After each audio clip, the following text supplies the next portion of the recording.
What's going on, guys? It's Nick here, back with another video on YouTube. First video on this channel though. I opened up this second channel, FFA Sports Betting, to do sports betting information for NBA, for NFL, or just if you're in like a pick'em pool, stuff like that. Didn't want to include that information anymore on the main channel, Fantasy Football Advice, because it's more fantasy football related, and I didn't want people to get upset. So opening the second channel here.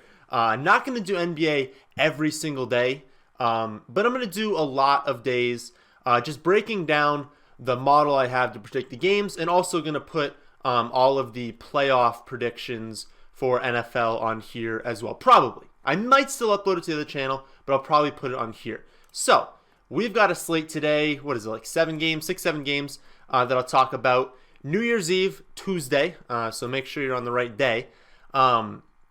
Go over injury information first, because that information is not included in the model unless someone's been out for a long time. Like obviously the model knows Steph Curry will not be playing for the Warriors. It does not know that D'Angelo Russell is out with the flu. So if we go over all of this injury information that we have right now, we can apply that to what the model thinks to get better picks. That's the way you should be approaching models, but since you guys don't know how my model's made, I'll supplement information in. So, for the Warriors, Willie Cauley-Stein out with the flu, D'Angelo Russell out with the flu, and then Kai Bowman questionable. And again, I guess not again, for the first time, it'll be again every other time. This is as of recording. So people are going to go through shoot around. We're going to get extra information, apply that information to what you see here to make your picks. Obviously, if someone gets declared out at 6 p.m., well, that's in the future. I didn't know that. So we'll go through the rest. For the Clippers, Beverly is out with a wrist injury, probably going to miss a few games. Paul Millsap out with a knee. I don't think Millsap is that good, so I don't think that affects anything much. Dennis Schroeder and Danilo Gallinari are both questionable, both with ankle injuries. Tim Hardaway Jr. is questionable with the hammy. If you saw him pull that in the game, what was it, 2 nights ago? Last night? No, 2 nights ago. No one's on a back-to-back today. So if you saw him pull that, then it doesn't look like he'll be back this game, especially with hamstring injuries kind of lingering. I would think they'd hold him out, but he's still questionable. And then Luka went down with the back injury.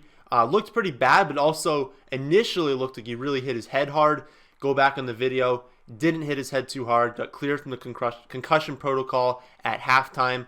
But the back injury is there. He wasn't playing great that game, so I wouldn't look at the box score and be like, oh, he was off because of the back. He wasn't doing that great before that, but definitely didn't do great after as well. So we'll see if he's going to play. That's obviously probably the biggest news, along with James Harden on today's slate.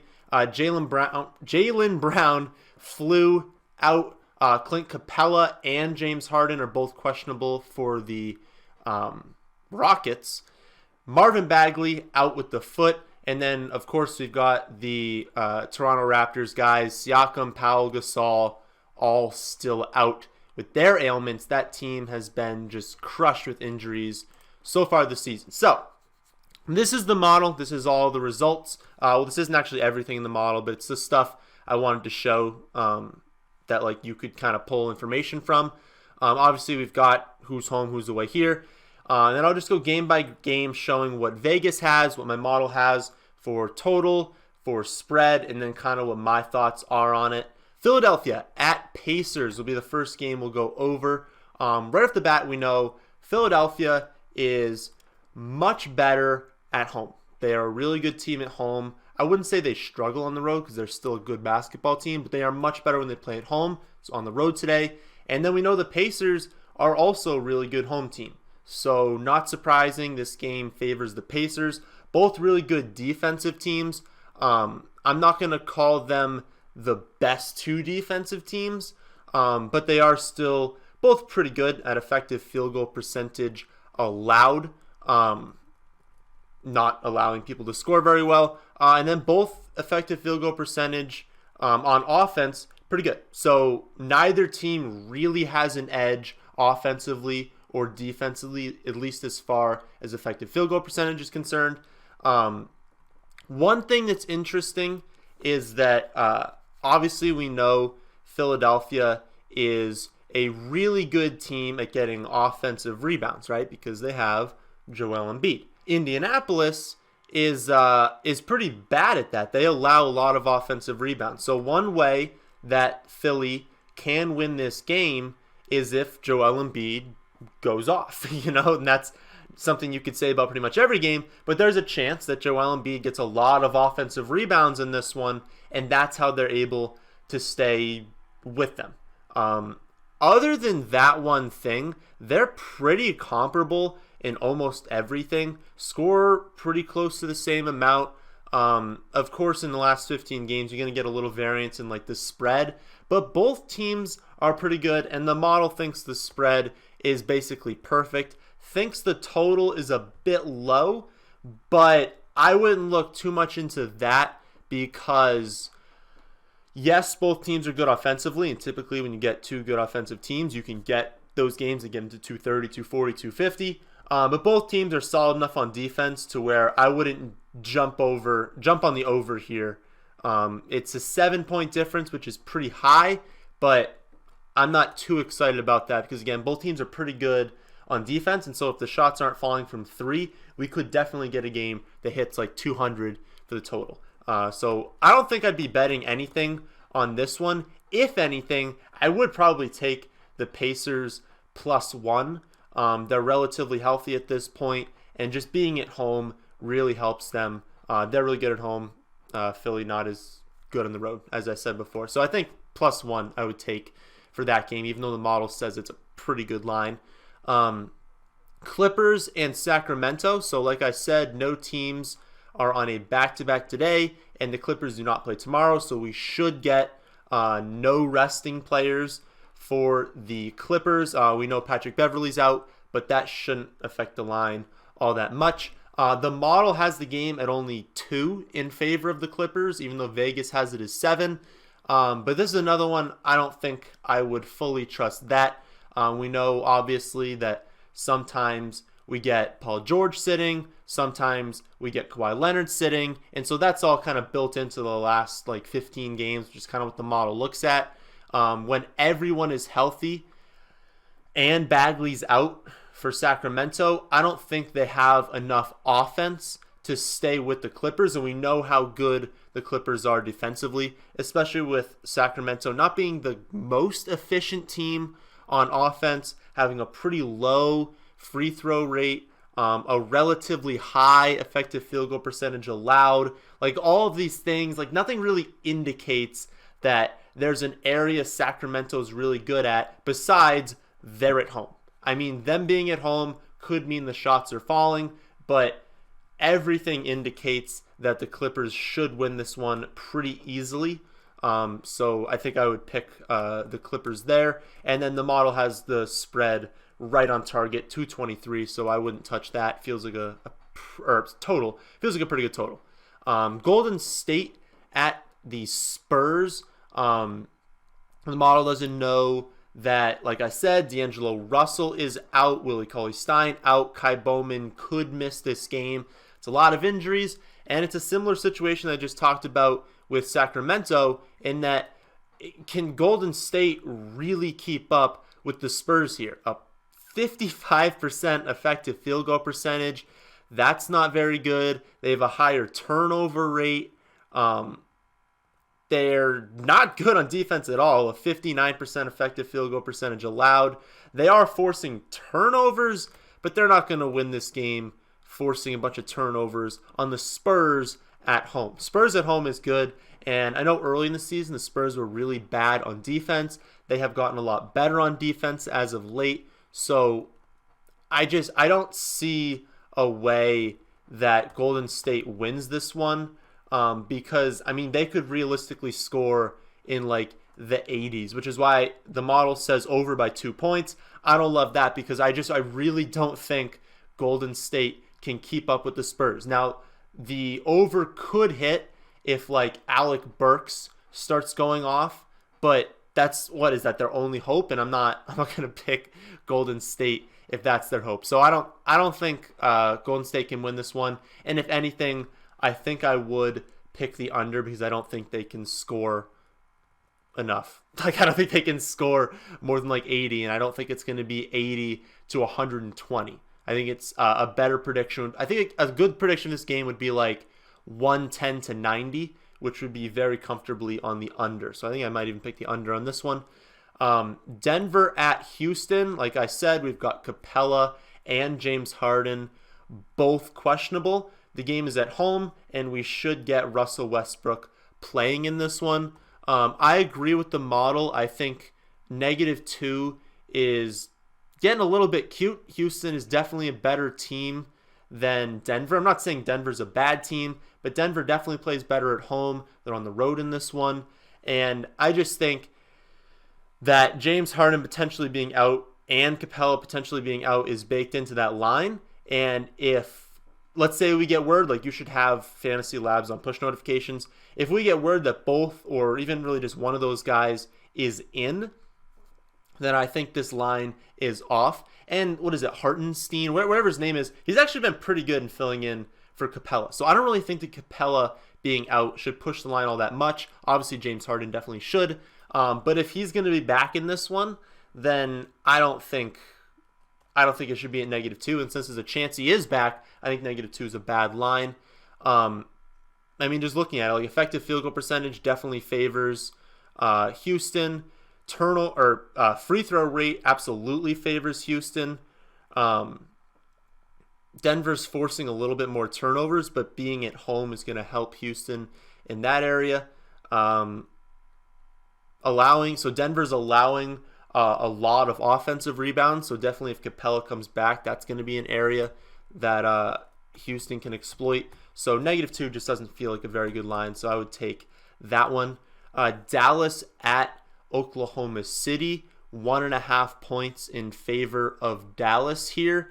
Obviously, we kind of need to know before betting that line if Luka is going to play, right? Because the line doesn't change that much for individual players unless it's James Harden, it's LeBron James, it's Luka. Like, Luka being out is going to hurt this team. Now, it doesn't hurt it that many points because they are still deep, but him being out and Tim Hardaway Jr. also being out, I mean, those are two pretty high usage players. I guess Tim Hardaway is a less of a usage player when Luka's on the floor. But you take both them off, that's a lot of usage taken away. That's a lot of scoring taken away. They can definitely make up for it. But if we get like a bad Porzingis game, then yikes. Like, Oklahoma City could definitely win this one.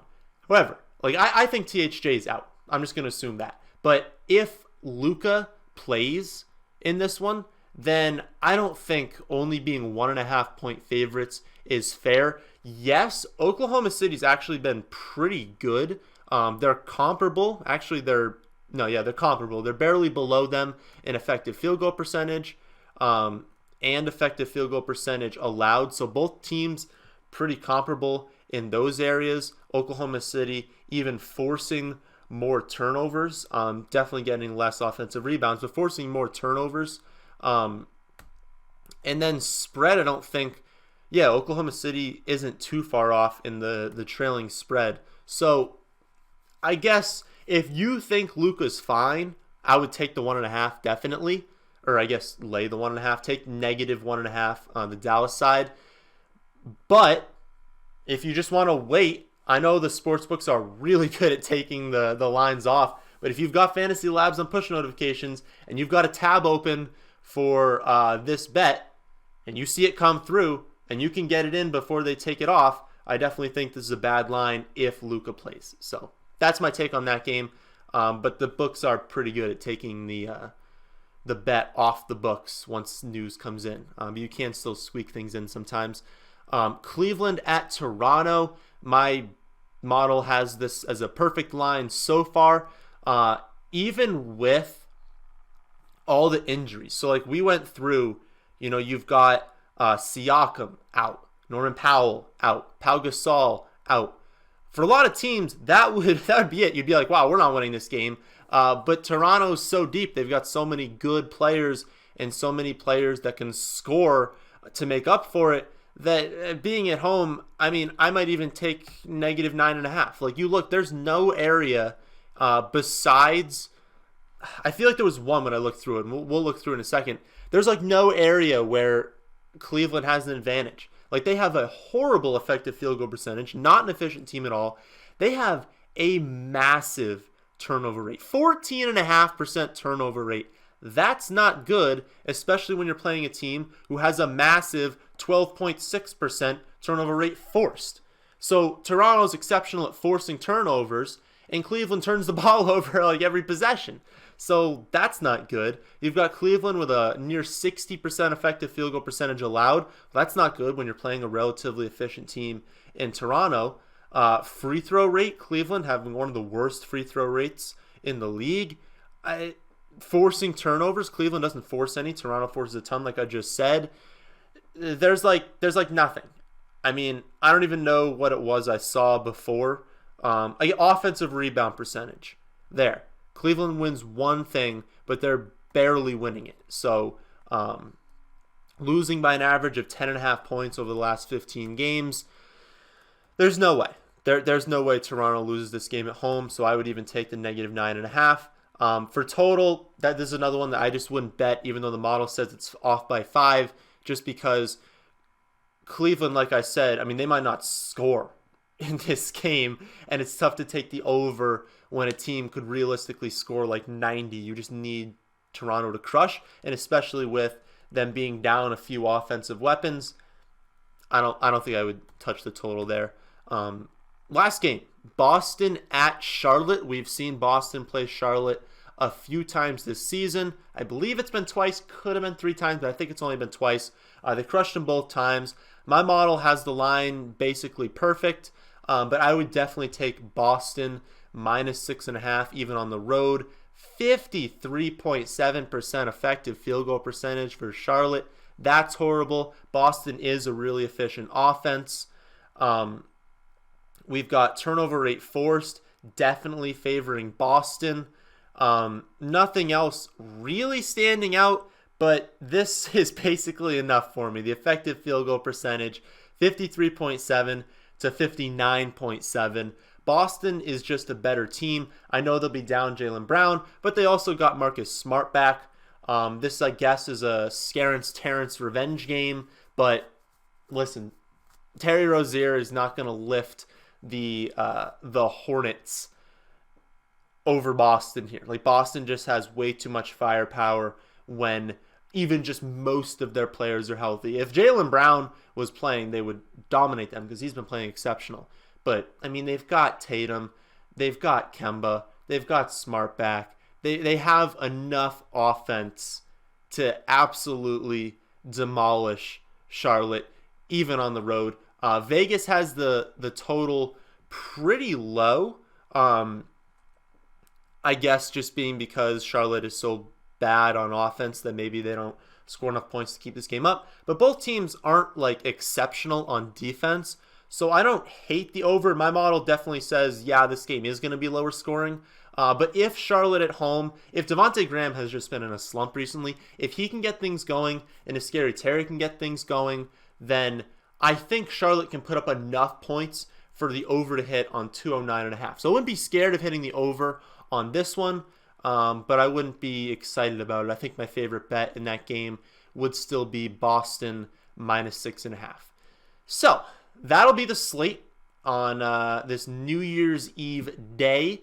I'll be uploading the wild card games either to this channel or to the Fantasy Football Advice channel. I don't know yet at this point, but definitely more NBA content will be posted here. So if you came here from Reddit, where I post the model every day, or from the website where I post the model every day, I guess I should have shouted that out as well. You can get all these things on Reddit, and you can get these on the website, thefantasyfootballadvice.com, posted by like 10 a.m. Eastern time every day. So that is the end of this one. Hope you guys did enjoy. If you did, how about hitting that like button? If you're new here, how about subscribing to the channel? Thanks for watching.